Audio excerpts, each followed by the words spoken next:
Life is about learning new things and relearning old ones.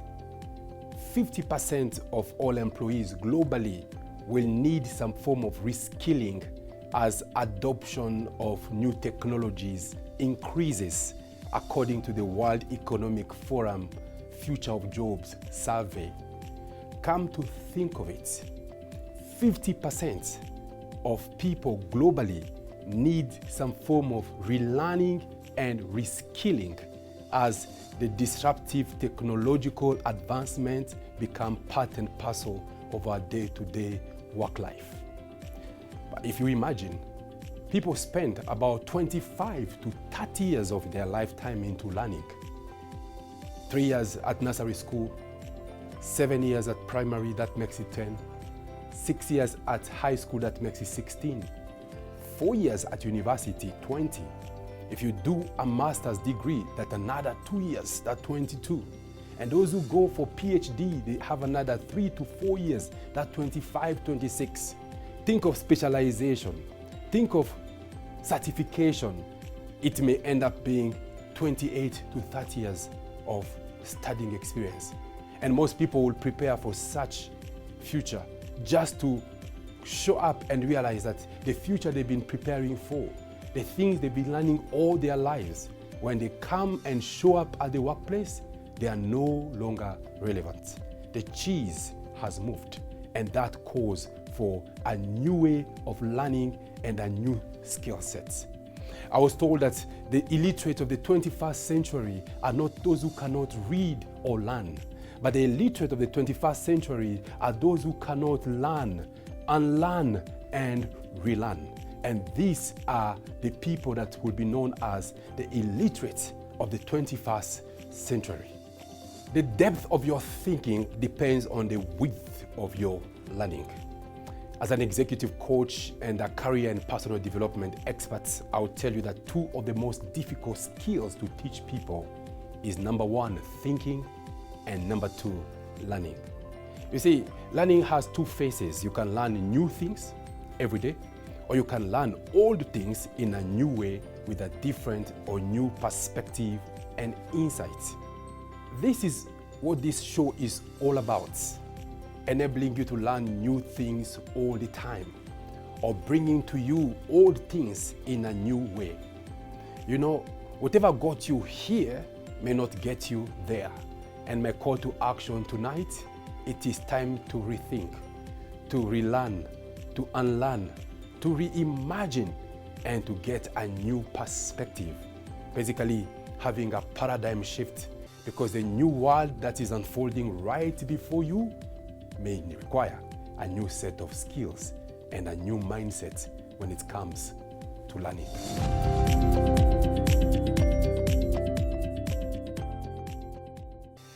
Welcome to Be Inspired with Pepe Minambo. Tonight, I'm so excited to be back here to continue with the conversations we started last week on the top 10 skills of 2025, according to the World Economic Forum.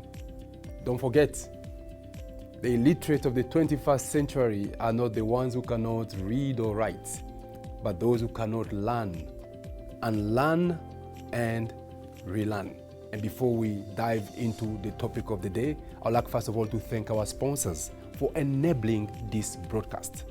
Centenary Bank, our bank in the business of transforming lives for the past 40 years. And Pepsi Max, Pepsi without sugar, living life to the maximum. Thanks to our sponsors for making the broadcast possible. So, skill number one we looked at last week was analytical thinking and innovation. And tonight, I'd like to look at skill number 2 and skill number 3. Talking about analytical thinking and innovation, someone told me, Pepe, do you know that the highest paid employee in any organization is the chief executive officer? And CEOs are not hired to work. Most of the time, these people are hired to think. You see, they do not come to work in the business. They are hired to come and work on the business. These are two different things, working in and working on. Most of their work is working on rather than working in. Now, that's a story for another day. I read sometime back a funny book titled, "How Come That Idiot is Rich and I Am Not?" So the title of a book was a question. This highly educated person who has gone through the school system, he has gone through a lot of certification and qualifications just to realize that, hey, look here, there are fellows who've not been where I've been. They've not studied the way I've studied. They don't have the certificate that I have. How come that idiot is rich and I am not?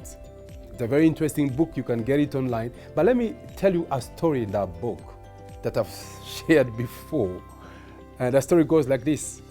They asked two individuals, one that they named the idiot and another one a highly learned individual. And they asked the learned person, they say, how do you put an elephant into a refrigerator? The learned person say, an elephant? A refrigerator? Impossible. A refrigerator is a small thing, an elephant is a big thing. They can't fit, they don't belong to each other. Then they asked the so-called idiots, how do you put an elephant into a refrigerator? And the fellow says, simple. Open the refrigerator, put in the elephant and close. So, question number 2. They ask the learned fellow, they say, how do you put a giraffe into a refrigerator? Now the fellow jumps into the answer and say, hey, open the refrigerator and put in the giraffe and close. And they ask the so-called idiots, how do you put a giraffe into a refrigerator? The idiot say, you can't do that. You can't put a giraffe into a refrigerator because the elephant is still in the refrigerator. He say, open the refrigerator, take out the elephant, and then put in the giraffe, and then closed. So that's a very interesting one. Then the third question was, the Lion King has called for a meeting in the jungle. All animals are attending the meeting apart from one animal. Which one is not attending the meeting? The other fellow was quick to think and say, look here, I think there are very slow animals in the jungle.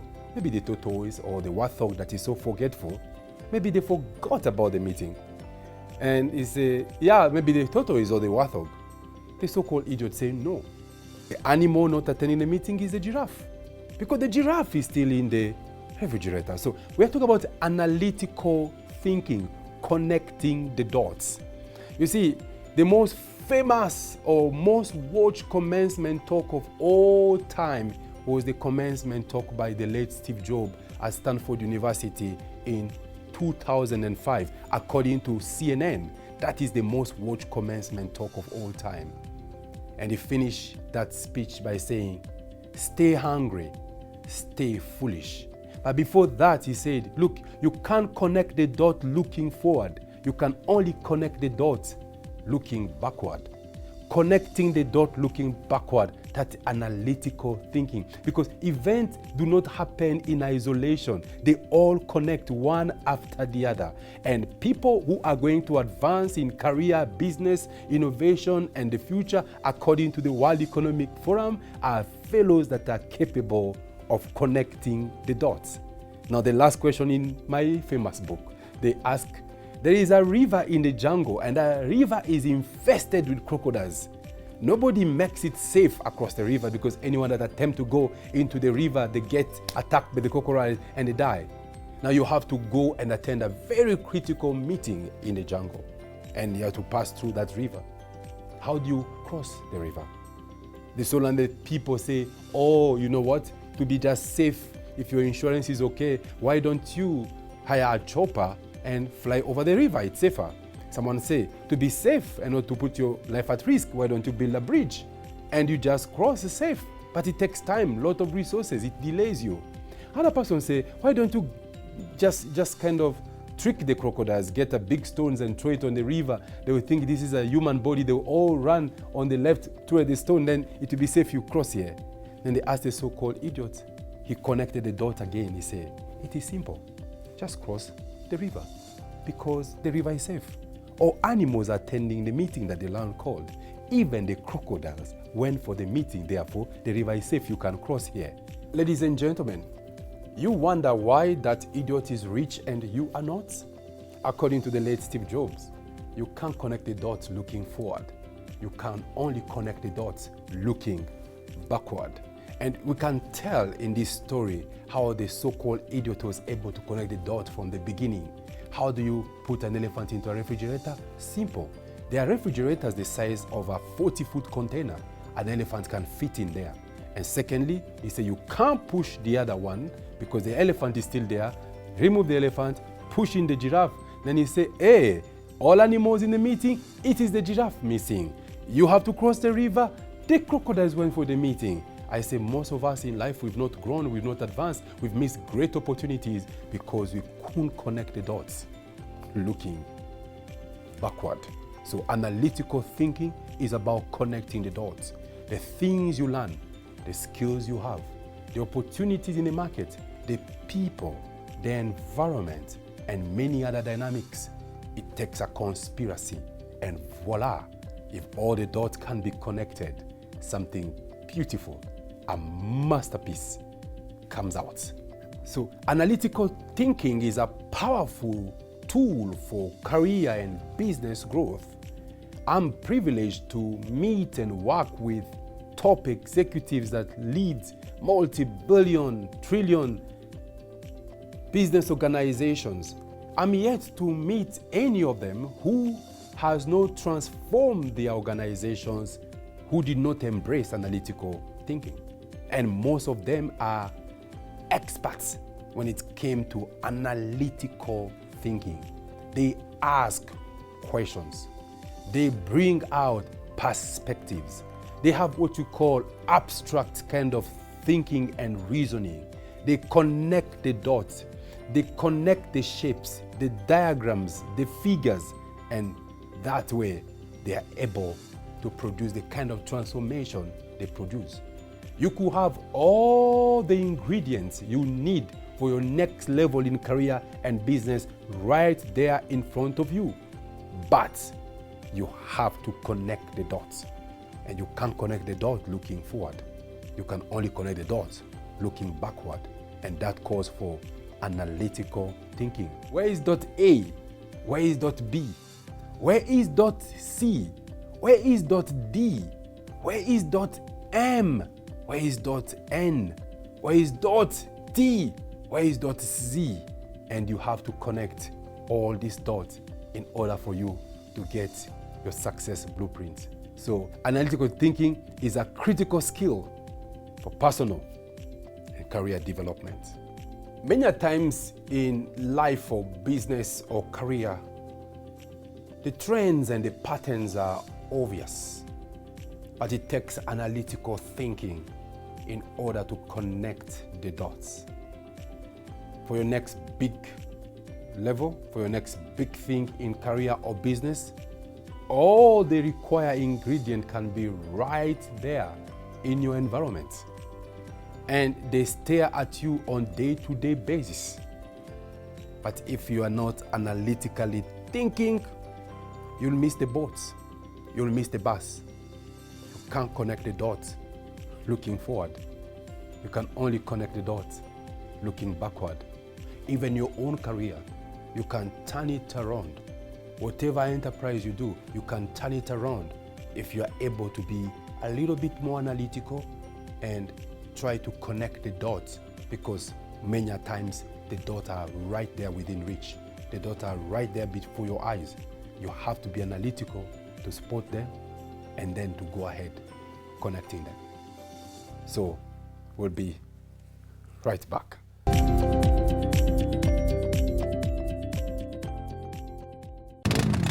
Hey, wanna race?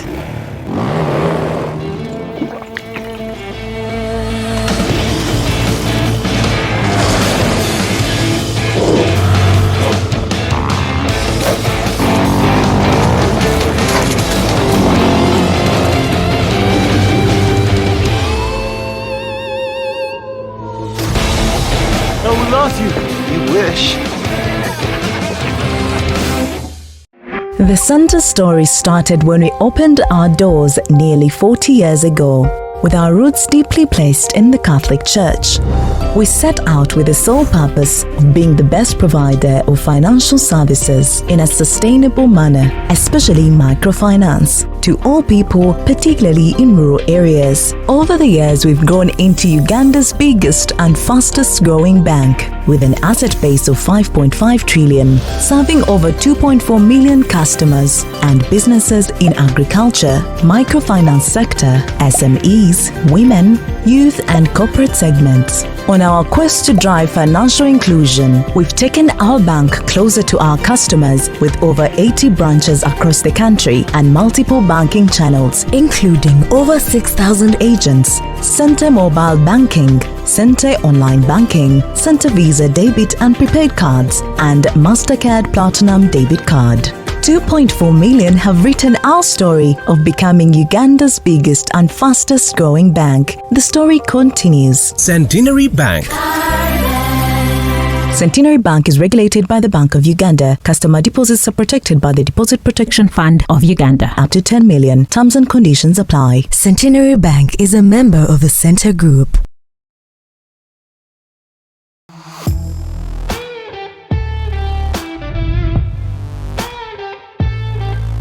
Enjoy the beautiful game of golf for leisure or competition at the beautiful Lake Victoria Serena Golf Resort and Spa.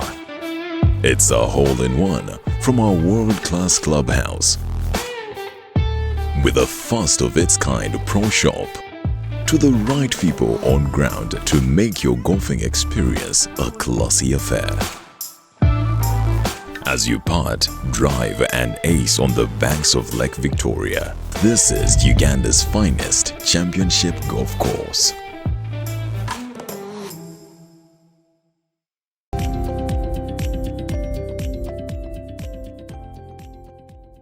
Welcome back. Tonight we look at skill number 2 according to the World Economic Forum. And skill number 2 is active learning and learning strategies. So, what is active learning? Active learning is the type of learning that gets you to execute. The type of learning that gives you undisputable results. Let's face it, we learned so many things in school, and most of the things we learned, some of them do not really help us most of the time in life. But there are that portion of learning that you got from your schooling experience that becomes so critical in helping you deliver results for your organization or for your enterprise. Now, there are about 6 things when it comes to active learning. The first element in active learning is what we call coaching. What is coaching? Show me a skilled person, show me a very intelligent person with an exceptional IQ. But if the person is left on their own to figure out about life, career, work, and the world, whatever they could have achieved in 3 years, it may take them 5. Whatever they will have done in 5 may take them 10 or 15. Show me a talent, show me a genius that became a super talent, that became a legendary genius who did not have a coach, someone to handhold them, someone to teach them the rope, someone to hold them accountable. So active learning is learning with accountability. Active learning is learning with a framework. Active learning is learning with an execution plan. So the first element when it comes to active learning is what you call coaching. Now, the second element in active learning is exposure. Exposure. I was one time speaking to some entrepreneurs, and after my talk, they were so excited. An old man, maybe in his late 50s, comes to me and tells me, I am so challenged. I want to go back to university and learn some more. I told him, I say, thank you, that's a great idea. But I say, if our you at this age, with this kind of experience you have, all what you need is active learning, which is exposure. You will take the money for the tuition and travel in different places around the world and learn things actively. And the learnings that you bring back home, they'll be more valuable than you sitting through a semester of learning theories. I say exposure is the second element of active learning. The third element of active learning is benchmarking. Where you want to go, someone has been. What you want to do, someone is doing. Who you want to become, someone has been. Okay? So, benchmarking simply helps you not to reinvent the wheel, to learn. If they say there are no shortcuts to success, benchmarking is the only allowed or legal shortcut to success, because then you know what others did to get where they got, and you learn it firsthand and you learn it practically. Number 3 element of active learning is personal development, personal investment. The ability to invest in yourself. You know, some people work very hard on their jobs, but they don't work hard on themselves. And the most important investment in your life is you. Like someone said, you want to be successful for 1 year? Plant maize. You want to be successful for 10 years? Plant trees. But you want to be successful for a lifetime? Invest in yourself. Active learning. That is number 4. Number 5 aspect of active learning, what I tell people, you need to get a midwife. We are all pregnant with destiny. We are pregnant with possibilities. We are pregnant with greatness. But many times it takes a midwife to help you give birth to your greatness, to possibilities, and to destiny, and even to purpose. Do you have a midwife? A midwife is someone capable of hand-holding you. They are more than a coach. A coach shows you the way. A midwife goes out of their way to enable you practically get your desired aspiration. So a midwife is a sponsor. A midwife is someone who speaks for you in the room when you're not there. A midwife is willing to bite the bullet on your behalf. A midwife is someone that is willing to fight your battles and ensure that you win. So active learning is about the 5 aspects, you know, having a coach and being able to benchmark and giving a chance for exposure and being deliberate and intentional in terms of personal development, and also ensuring you have a midwife, someone that enables you really to stand on their shoulders in order for you to see further than others. That is active learning that the World Economic Forum is talking about. But they say skill number 2 is active learning and learning strategies. So for you to learn actively, you must have a game plan. You must have a strategy. I know people who have reading schedules. In a year, they say, I'll read 12 books, 1 book a month. I also know people who read a book a week. Well, I know for us Africans it's a really big challenge just to find time to go into book reading. But I think the internet, YouTube has made it so easy for us because of the audiobooks. There are many sites that have audiobooks available where you have to listen to a book instead of reading a book. So we all get into our cars every morning, go to work. You can spend an hour, you can spend 2 hours in traffic, and most of these books are 7 hours, 10 hours book, and they are books of 5 hours, 4 hours. So if you are intentional in today's competitive world, depending on your field of interest, you can read or you can listen to a book, 1 book a week, or at most 1 book a month.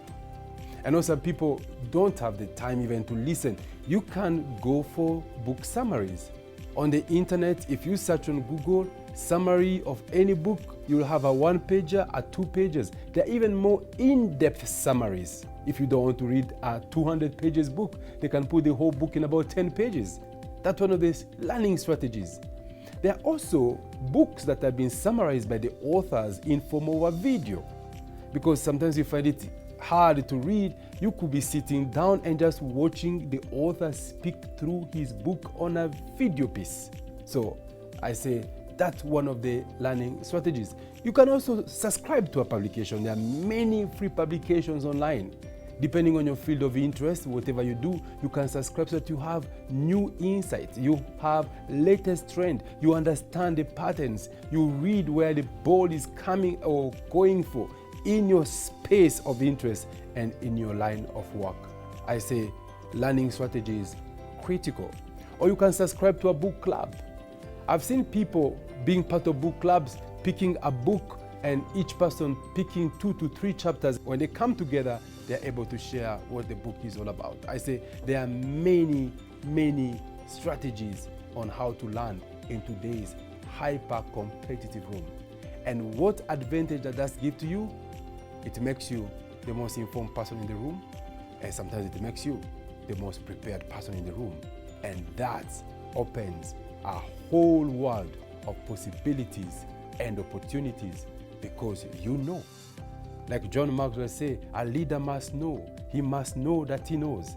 And he must make sure that everybody around him knows that he knows. So with that kind of an edge over your peers, then you get ahead of the curve and you stand out and have chances of growth more than your peers.